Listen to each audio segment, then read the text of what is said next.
걸어오는 널 보니 쏟아지는 빛을 본 것 같지. Kenalkan, nama saya Laila Aswatul Mahfiroh. Di sini saya akan menjelaskan tentang pencegahan korupsi belajar dari negara lain, yakni dari negara Amerika Serikat. Budaya korupsi tidak terkecuali juga menggerogoti Amerika Serikat. Kekuatan negara adidaya yang didukung oleh kondisi perekonomian, militer, dan politik yang kuat tidak serta-merta membuat kasus korupsi atau fraud di negara tersebut hilang. Sebaliknya, banyak bermunculan skandal fraud yang terjadi baik di bidang pemerintahan maupun di ranah swasta. Posisi Amerika Serikat sebagai poros dunia menyebabkan skandal yang bermunculan di Amerika Serikat akan disorot sangat tajam. Skandal yang terjadi di Amerika Serikat dapat berdampak luas pada dunia hingga menyebabkan jalannya perekonomian dan politik menjadi terganggu. Adapun upaya dari pencegahan korupsi di negara Amerika, yakni upaya pemberantasan korupsi dapat dilakukan dengan menekan faktor-faktor yang mendorong terjadinya korupsi. Upaya tersebut meliputi proses pencegahan, penyelidikan, dan penindakan terhadap pelaku korupsi. Banyaknya skandal fraud yang terjadi di Amerika Serikat membuat US Securities and Exchange Commission atau SEC dan Kongres Amerika Serikat tidak tinggal diam. SEC menerbitkan undang-undang yang mengatur hal terkait korupsi di Amerika Serikat tertuang dalam Foreign Corrupt Practice Act of 1977 yang merupakan undang-undang hukum federal Amerika Serikat. Tercantum untuk dua ketentuan utama yang membahas persyaratan transparansi akuntansi berdasarkan Securities Exchange Act of 1934 dan satu lagi tentang penyuapan pejabat asing. Undang-undang tersebut dibuat sebagai hasil tindak lanjut dari investigasi SEC pada pertengahan tahun 1970-an. Upaya-upaya pemberantasan korupsi lain yang dilakukan diantaranya dengan diselenggarakannya OECD Biribiri Convention yang ditandatangani oleh 34 negara dalam upaya melawan korupsi, di mana perjanjian ini mewajibkan untuk memberikan hukuman terkait suap yang dilakukan dalam menjalankan bisnis. Amerika Serikat yang notabene adalah kiblat dari perekonomian dan politik dunia menyebabkan berbagai negara ikut terkena dampak dari diberlakukannya perundang-undangan anti korupsi oleh Amerika Serikat. Dengan adanya kesadaran global dalam pemberantasan kasus korupsi, maka diharapkan dapat membawa iklim yang positif bagi perekonomian global dan mewujudkan masyarakat dunia yang sejahtera. Penanggulangan korupsi di Denmark. Denmark, salah satu negara Skandinavia yang menganut sistem pemerintahan parlemen, ini menjadi negara yang paling bebas korupsi berdasarkan Indeks Persepsi Korupsi pada tahun 2013. Mari kita simak what did Denmark do. Yang pertama yaitu digitalisasi di segala aspek. Reformasi berbasis digital ini mulai gencar diterapkan pada area-area yang memiliki resiko korupsi paling tinggi. Nah, penerapannya juga mulai diadopsi di Indonesia seperti perencanaan berbasis money follow program dan online single submission dan digitalisasi sistem peradilan pidana terpadu. Digitalisasi juga menjadi tantangan kegiatan pengawasan yang dihadapi oleh auditor. Kedua yaitu penegakan hukum yang baik. Denmark memiliki lembaga ombudsman yang melayani pengaduan individu warga negaranya. Nah, di mana perbaikan administrasi ini untuk mencegah terjadinya kembali pelanggaran benar-benar direalisasikan. Penegakan hukum yang baik menjadi kunci dari pencegahan hal yang sama terjadi kembali. Nomor 3 yaitu sumber daya manusia. The World Happiness menyatakan bahwa Denmark menjadi negara yang paling bahagia di antara 3 negara di dunia. Denmark memiliki kebudayaan yang bernama Hygge yang menjadi keselarasan dan mampu memperkuat kepercayaan antar masyarakatnya. Keempat yaitu transparansi segala aspek. Denmark memperkenalkan skema keterbukaan. Salah satu contohnya yaitu keterbukaan para anggota parlemen di mana mereka harus mempublikasikan informasi tentang pengeluarannya bulanan mereka seperti biaya transportasi, hiburan, pertemuan resmi, dan lain-lainnya. Prinsip ini menjadi salah satu parameter penting bagi masyarakat untuk menilai seberapa bersih pelaku birokrasi pemerintahan di negaranya. Teman-teman, perkenalkan, saya Nazila Winitias. Di sini kita akan bahas mengenai belajar korupsi dari negara lain. Salah satu faktor penting dalam mencapai usaha penanggulangan korupsi adalah adanya kerjasama internasional. Nah, pada kesempatan kali ini, saya akan menjelaskan sedikit tentang bagaimana pengalaman dari negara Filipina dalam menanggulangi korupsi di birokrasi. Korupsi di Filipina dapat diidentifikasikan dan digolongkan dalam dua bentuk. Yang pertama yaitu korupsi individu atau korupsi sistematis, dan yang kedua yaitu bentuk korupsi berkenaan dengan uang dan korupsi berkenaan dengan kolusi. Pada bentuk pertama, korupsi merupakan kebiasaan yang dilindungi oleh organisasi, maka sebaliknya mereka yang tidak mengikuti kebiasaan buruk tersebut justru dikucilkan. Dilaporkan bahwa korupsi di Filipina sangat merusak sendi-sendi kehidupan masyarakat karena jumlahnya yang luar biasa bila dibandingkan dengan kekayaan alam Filipina dan anggaran untuk jaminan sosial bagi buruh. Lalu, apa upaya yang dilakukan untuk menanggulangi korupsi di Filipina? Nah, di sini ada beberapa upaya yang dilakukan untuk menanggulangi korupsi di Filipina. Antara lain adalah 1. Melakukan apolitisasi secara positif terhadap birokrasi sejalan dengan perubahan pemerintahan di Filipina dan perubahan lainnya dalam masyarakat. Selain itu, yaitu adanya komitmen yang tinggi dari pemimpin negara untuk memerangi korupsi. Hal lain yang penting yang dilakukan yaitu adanya kemauan politik untuk menegakkan undang-undang anti korupsi di Filipina. Tentunya, upaya-upaya ini didukung oleh independensi pengadilan dan pers yang bebas dan berkomitmen untuk memerangi korupsi di Filipina. Komitmen Xi Jinping dalam memerangi korupsi tidak kalah serius. Sejak pelantikannya pada 14 Maret 2013, dia bersumpah untuk menghukum para pelaku korupsi tanpa memandang bulu. Tidak peduli apakah dia seorang pejabat kecil atau petinggi negara, kader maupun pemimpin partai. Komitmen ini paling terlihat melalui penghukuman mati dan seumur hidup bagi dua mantan pejabat Cina, yaitu Lui Jinjun dan Zhou Yongkang, yang terbukti bersalah melakukan tindak pidana korupsi oleh pengadilan Cina. Liu merupakan mantan menteri perkentapaian Cina, dihukum mati karena menerima suap semasa dia menjabat. Sedangkan Zhou adalah orang mantan pejabat paling berpengaruh di Cina, harus mendekam seumur hidup di penjara karena kasus korupsi terkait perebutan kekuasaan di Partai Komunis. Secara Indonesia dan Cina boleh dibilang sama. Kedua negara ini memiliki undang-undang untuk berantas korupsi. Kedua negara juga memiliki lembaga khusus yang menangani korupsi. Kalau Indonesia mempunyai KPK, Cina memiliki Central Committee for Discipline and Inspection. Yang membedakan kedua negara ini adalah komitmen dan keseriusan pemerintahannya dalam memerangi korupsi. Cina tentunya lebih unggul karena berhasil menerapkan penegakan hukum tanpa pandang bulu, termasuk menghukum mati pada koruptor.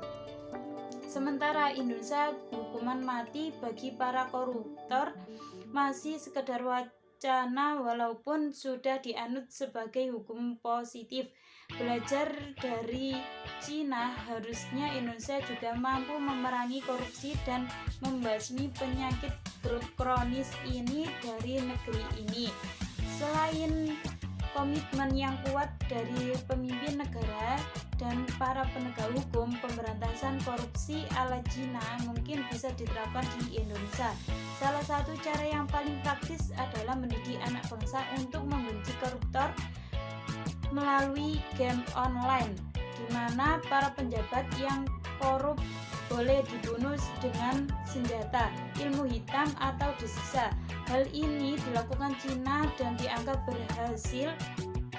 Selain itu, nama-nama dan gambar pejabat negara yang korup dipajang dalam sebuah pameran untuk memperlihatkan kepada publik wajah dan integrasi mereka. Hal ini yang tidak kalah penting adalah penyebaran berita dan informasi berbau pendidik anti korupsi melalui media sosial. Di era media sosial seperti sekarang ini, harusnya hal ini bisa dilakukan untuk mendidik para generasi muda dalam upaya pemberantasan korupsi di negara ini. Indonesia memiliki peluang yang sama dengan Cina dalam pemberantasan korupsi. Komitmen dan keseriusan pemerintah adalah modal utama di samping mendidik generasi muda untuk terhindar dari epidemi penyakit kronis ini, utamanya melalui media sosial.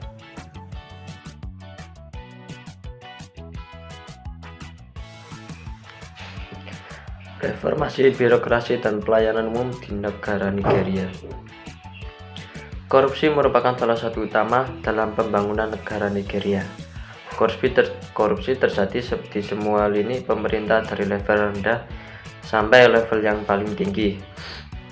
Korupsi birokrasi di negara Nigeria terjadi karena banyaknya pegawai negeri menerima uang suap atau pekerjaannya menjadi kewajibannya sebagai pegawai negeri. Sekretaris Menteri dalam negara Nigeria, maka korupsi pada pelayanan publik sangat meluas dan memalukan dan seluruh upaya telah dilakukan, namun birokrasi yang efisien tidak terjadi sehingga membuat frustasi yang meluas.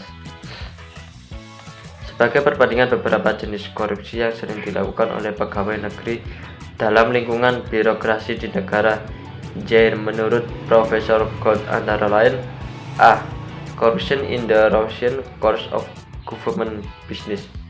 Yang pertama ada payment for office business. 4. Payment letter of recommendation. 5. Kickback for hearing. Dan 6. Permanent kickback atau disebut dengan novel breeds. B. Corruption in the exercise of substantive government program. Yang pertama ada Sales bill. 2. Income tax from. 3. Excise tax from. 4. Import tax from. Dan kelima ada business auditing from. Kebijakan kedua yang dikeluarkan pemerintah Jenderal Murtala adalah mengesahkan pendirian lembaga khusus untuk menangani para pejabat publik, yaitu a Permanent Corruption Prospective Investigation Board and Public Complaint Commission atau bisa disebut Ombudsman, serta mengesahkan sebagai bagian dari pendirian Permanent Corruption Investigation Board. The Code of Ethics is as follows. Halo, assalamualaikum warahmatullahi wabarakatuh. Dengan saya Salsabila Nur Adani, absen 23. Di sini saya akan membahas tentang pemberantasan korupsi di Thailand. Secara umum, pemberantasan korupsi di Thailand masih lebih baik dibandingkan dengan negara-negara di Asia termasuk Indonesia. Sebelum tahun 1975, penanganan korupsi di Thailand sepenuhnya menjadi wewenang pihak kepolisian dengan mengandalkan undang-undang hukum pidana dan undang-undang tentang jabat publik. Hal tersebut tidak berlangsung lama sebab kinerja kepolisian buruk sehingga mengakibatkan korupsi semakin merajalela. Artinya penanganan korupsi yang dilakukan oleh kepolisian waktu itu masih belum berjalan secara optimal. Seiring berjalannya waktu, keinginan untuk memecahkan kasus korupsi pun semakin memuncak, lebih tepatnya pada tanggal 14 Oktober 1973. Para pelajar dan mahasiswa menyelenggarakan aksi demonstrasi sambil menunjukkan kepada masyarakat dan media bahwa para pejabat dan penyelenggara negara telah menyalahgunakan tugasnya dan jabatannya untuk kepentingan pribadi. Namun hal tersebut tidak mendapatkan tanggapan positif dari pemerintah. Pada tahun 1974, mulai muncul kesadaran di masyarakat akan bahayanya korupsi yang dituangkan dalam bentuk kebijaksanaan negara. Namun waktu itu kebijaksanaan negara belum menghasilkan hasil yang baik untuk penanganan korupsi itu sendiri. Sehingga pada tahun 1975 pemerintah berhasil mengeluarkan peraturan penanganan korupsi dan mendirikan kantor penanganan korupsi yang diberi nama dengan Office of the Commission of Counter Corruption atau disingkat dengan OCCC. Akan tetapi, dengan keterbatasan wewenang yang dimiliki OCC, membuat OCC tidak mampu menangani kasus korupsi secara maksimal. Lalu pada tahun 1996, pemerintah membentuk lembaga pembuat undang-undang yang beranggotakan masyarakat yang dipilih secara langsung dari masing-masing provinsi. Kemudian pada tahun 1999, lembaga pembuat undang-undang yang beranggotakan masyarakat tersebut berhasil melegalisasikan undang-undang pemberantasan korupsi, di mana undang-undang tersebut yang nantinya menjadi landasan berdirinya NCCC atau National Counter Corruption Commission. Adanya NCC ini membuat pemberantasan korupsi di Thailand mulai membaik. Pasalnya NCC diberi wewenang yang besar oleh pemerintah untuk menangani kasus korupsi secara modern dan komprehensif. Selain itu, NCC juga mendapatkan dukungan yang besar dari pemerintah berupa pemberian anggaran kepada NCC sebesar $21 juta pada tahun 2008. Pemerintah Indonesia memang sudah menandatangani konvensi anti korupsi di markas besar PBB pada tanggal 18 Desember 2003.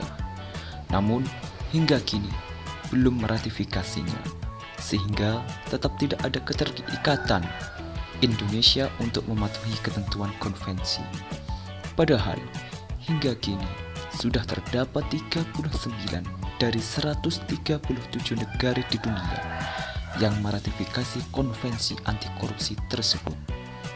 Komisi Pemberantasan Korupsi atau KPK nyatanya belum mengakomodasi klausal-klausal tersebut, sehingga untuk mengekstradisi atau pengembalian aset hasil korupsi juga belum bisa diharapkan. Selama ini, kita masih kesulitan untuk melakukan pengembalian aset dan ekstradisi para koruptor yang telah berada di luar negeri. Meskipun tim pemburu koruptor yang diketahui oleh Basrif Arif dari Kejaksaan Agung telah melakukan itu, namun posisi hukumnya sangat lemah.